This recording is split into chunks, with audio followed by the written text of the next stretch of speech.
Komisi Pemilihan Umum menggelar forum group discussion bersama akademisi, jurnalis, pemerintah, dan masyarakat sipil membahas pelaksanaan debat Capres-Cawapres. Serap masukan lewat sejumlah pihak, termasuk pemerintah, akademisi hingga jurnalis, KPU terus mematangkan konsep debat Capres-Cawapres yang akan diselenggarakan selama 5 kali. Pematangan konsep meliputi tema, mekanisme hingga durasi yang efektif saat debat bagi Capres-Cawapres.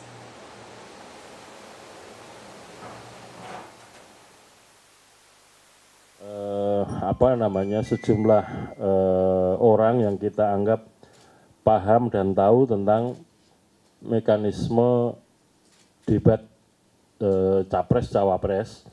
Ada dari kalangan akademisi, ada kalangan pemerintah, kemudian ada kalangan jurnalis atau media, dan juga ada teman-teman dari NGO atau masyarakat sipil.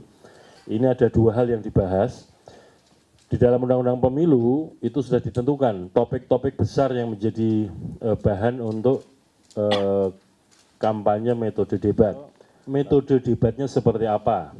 Dan durasinya yang tepat seperti apa. Soal FGD debat Capres-Cawapres, lebih lengkapnya bersama saya sudah ada Komisioner KPU RI, Mas Agus Melas. Selamat sore, terima kasih Mas Melas. Ya. Mas Melas, tadi kan sudah dilakukan FGD ya, mulai dari pemerintah, NGO, ahli, masyarakat sipil, jurnalis. Yang jadi poinnya apa hasilnya? Sebenarnya gini, FGD ini bukan sekedar tindakan normatif ya, karena memang sebagaimana kita ketahui, debat Capres-Cawapres menjadi satu momentum tahapan yang juga krusial di masa kampanye.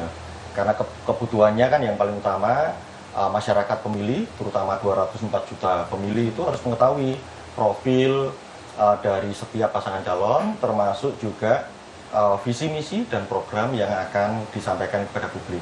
Nah, oleh karena itu KPU tentu berkepentingan untuk mengemas debat Capres-Cawapres ini dengan sangat optimal. Nah, khususnya kan dalam konteks bagaimana kemudian tema-tema itu disusun. Baik. Nah, kan yang ditunggu-tunggu tidak hanya sama publik tapi juga sama paslon kan, ya mulai tadi temanya, kemudian tanggalnya dan juga lokasinya. Ini udah ditentukan kah?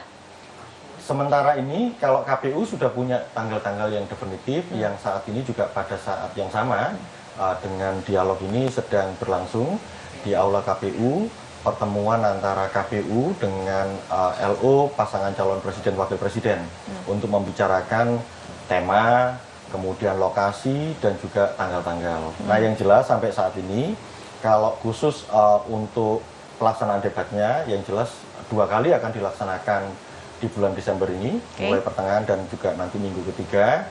Dan kemudian kalau di tahun 2024 akan ada 3 kali debat Capres-Cawapres pada bulan Januari sampai dengan awal Februari. Ya, awal Februari. Nah, kalau soal lokasi kan sebelumnya sempat ada rencana mau ada di luar Jakarta juga. Nah, kalau sampai hari ini gimana? Iya, kami juga sudah mendiskusikan di internal dengan berbagai pertimbangan. Kami putuskan semuanya di Jakarta. Nah, tentu saja kebutuhan-kebutuhan misalnya pihak-pihak di luar yang di Jakarta, ada kampus yang kemudian lokasinya tidak di Jakarta, ingin menyelenggarakan debat, tentu kami sangat mengapresiasi dan menghargai itu, inisiatif itu. Tetapi memang kalau debat Capres-Cawapres ya tentu porsinya 5 kali yang diselenggarakan oleh KPU.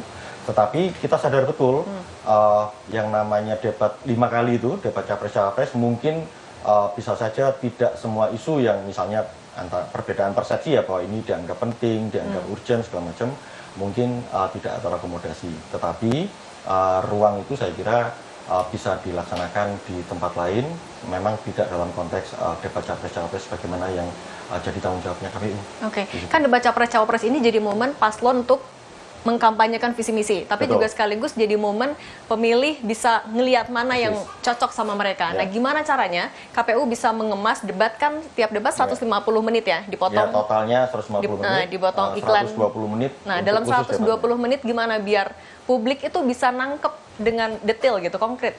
Ya, justru itu tadi, makanya FGD yang kami laksanakan pagi tadi dengan melibatkan kementerian lembaga, kemudian jurnalis senior, dan kemudian kelompok-kelompok masyarakat sipil, kalangan cerdik cendekia dari kampus, dalam rangka memberikan masukan, insight, agar format debat itu menjadi makin menarik. Kan tidak hanya formatnya, tetapi juga mengkonfirmasi terkait dengan tema-tema besar yang kita sudah susun, tapi kan ada butuh tuh aksentuasi terhadap setiap tema.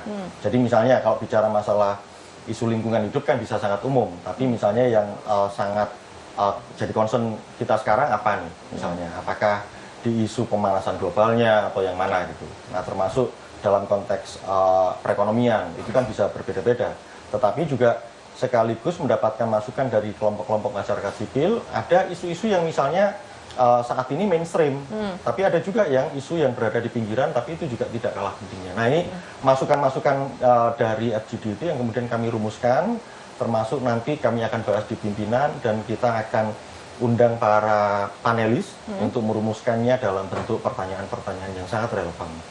Oke, nah kalau untuk formatnya gimana? Apakah nanti dari 5 debat, 3 capres, 2 cawapres, atau ada yang bareng-bareng sebagai satu paslon, atau gimana? Ya, yang jelas kalau KPU mengajukan skema debat itu 5 kali, kita dedikasikan debat pertamanya untuk capres, kemudian debat kedua untuk cawapres, selang-seling gitu ya. Tetapi harus dipahami yang namanya debat capres-cawapres itu selamanya paslon.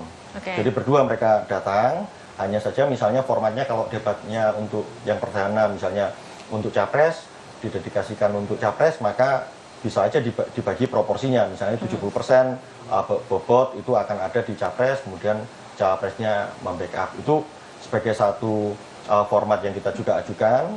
Tapi bisa saja nanti debat yang kelima, kan setelah selang-seling capres, cawapres, capres, cawapres, debat kelimanya benar-benar untuk pasangan calonnya berdua. Jadi bobot bebannya ibaratnya separuh-separuh lah, setengah-setengah gitu. Kan yang juga sama-sama diinginkan oleh publik adalah adanya panelis bisa elaborasi pertanyaan saat debat capres. Itu sudah ada pembicaraan ke sanakah, boleh atau tidaknya nanti? Ya, justru tadi itu kami mendapatkan banyak masukan dari peserta FGD dan saya kira salah satu usulannya ke sana. Jadi misalnya nanti bagaimana formulasi pertanyaan dan kemudian apakah pertanyaan itu beranjak dari yang umum-umum ke khusus atau langsung spesifik yang dikaitkan dengan data-data yang relevan. Dan kemudian apakah nanti dimungkinkan moderator ya, anggaplah gitu, atau panelis misalnya, terutama panelis ya, untuk pertanyaan itu tidak sekali pertanyaan dan kemudian direspon, apakah bisa diberikan pendalaman di situ. Itu bagian-bagian dari opsi yang kami tadi mendapatkan masukan dalam FGD pagi sampai siang. Oke, artinya kan juga yang sama-sama diinginkan adalah ini ya Mas, bisa semakin spesifik agar jawabannya semakin bisa mudah dipahami. Betul. Terima kasih banyak Komisioner KPU RI Mas Agus Melas, waktunya untuk Kompas TV.